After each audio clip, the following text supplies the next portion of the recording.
है सांझी माता की। आज हम जानेंगे सांझी माता की उत्पत्ति की कथा।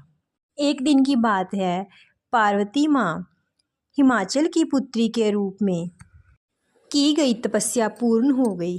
यह तप उन्होंने भगवान शंकर को वर रूप में पाने के लिए किया था।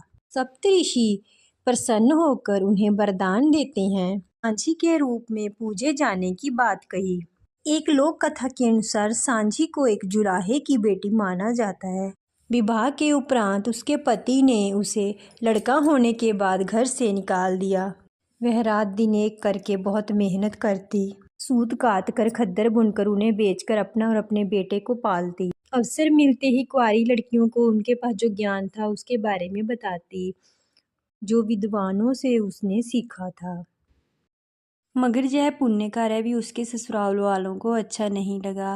वो हमेशा यही सोचते कि कैसे वह बहू को तंग करे, कैसे उस पर अत्याचार करे। एक बार वह उनके अत्याचारों से तंग आकर अपने पिता के पास अपने बेटे को लेकर आ रही थी, मगर ससुराल वालों ने बीच रास्ते में ही उसको बेरहमी से पीटकर मार डाला। रोती बिलखती उसकी भक्तिनों ने उसके शव को जल में प्रवाह कर दिया। कुछ मान्यताओं के अनुसार तभी से सांझी का पूजन और विसर्जन प्रारंभ हुआ। दूसरी कथा के अनुसार शिव महापुराण में सांझी को ब्रह्मा जी की मानसी कन्या कहा गया है। ब्रह्मा जी ने 10 प्रजापतियों को उत्पन्न किया। उसके बाद उनके मन में एक सुंदर अपूर्व कन्या उत्पन्न हुई। कन्या को देखकर ब्रह्मा जी और प्रजापतियों के मन में सृष्टि को बढ़ाने का विचार आया। यह विचार करते हुए उनके हृदय में अत्यंत सौंदर्यवान कामदेव उत्पन्न हुए और प्रजापतियों के मन विचलित हो गए।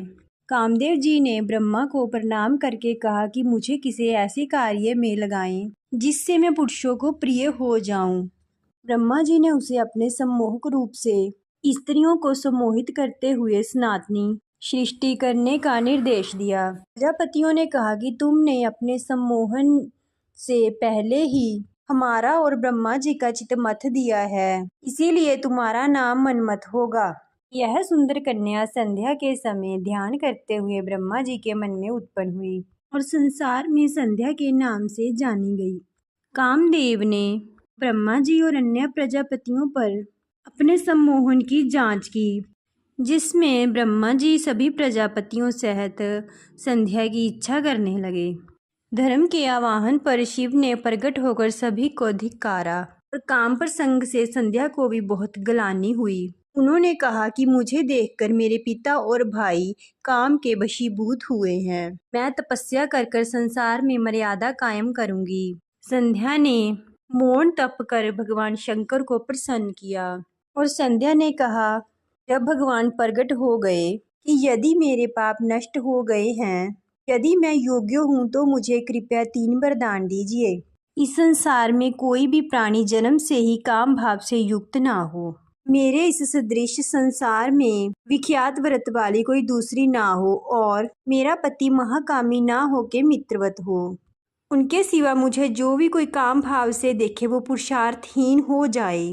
तो उसे यह वरदान मिला कि कोई भी व्यक्ति जन्म से ही ना तो कामी होगा और उसका पति महातपस्वी होगा और 7 कल्प पर्यंत जीवित रहेगा। शिव से वर पाने के बाद संध्या ने मेघा मुनि के यज्ञ में अपने उपदेष्टा के पति के रूप में पाने की कामना मन में लेकर अपने दूषित शरीर को भस्म कर डाला और मानवीय भौतिक शरीर से यज्ञ से उत्पन्न हो मेघा तिथि कन्या हुई। धर्म का अपरोध न करने के कारण अरुंधति नाम पाया। वशिष्ठ जी ने वर्ण किया, किंतु संध्या की आदित्यता की रक्षार्थ शिव की आज्ञा से अग्नि ने संध्या का शुद्ध शरीर लेकर सूर्यमंडल में प्रवेश किया। सूर्य ने उसके शरीर के 2 भाग कर उसे अपने रथ पर स्थापित किया। शरीर का ऊपरी भाग देवों को प्रिय प्रातः संध्या हुआ और नीचे का भाग पितरों को प्रिय साय संध्या हुआ। यह पुराण कथा ब्रह्मा की मानसी कन्या संध्या और आकाश की संध्या को एकाकार ही नहीं करती, अपितु सांझी पूजा की परंपरा में सांझी की परिकल्पना में संध्या है और उसे भी स्थापित करती है। कुंवारी कन्याएं ममतामयी देवी के रूप में सांझी की पूजा अर्चना शताब्दियों से करती आ रही हैं। यह ही भाव सांझी के प्रति उनके अटल विश्वास को दर्शाता है। सांझी अर्थात साईं अर्थात ब्रज की अधिष्ठात्री राधा रानी और भगवान श्री कृष्ण की साईं का मिलन लीला।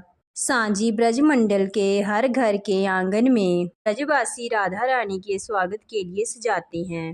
राधा रानी अपने पिता वृषभानु जी के आंगन में सांझी कुवार के पितृ पक्ष में प्रतिदिन सजाती ताकि उनके भाई श्री धामा का मंगल हो। इसके लिए वह फूल एकत्रित करने के लिए बाग बगीचों में जाती।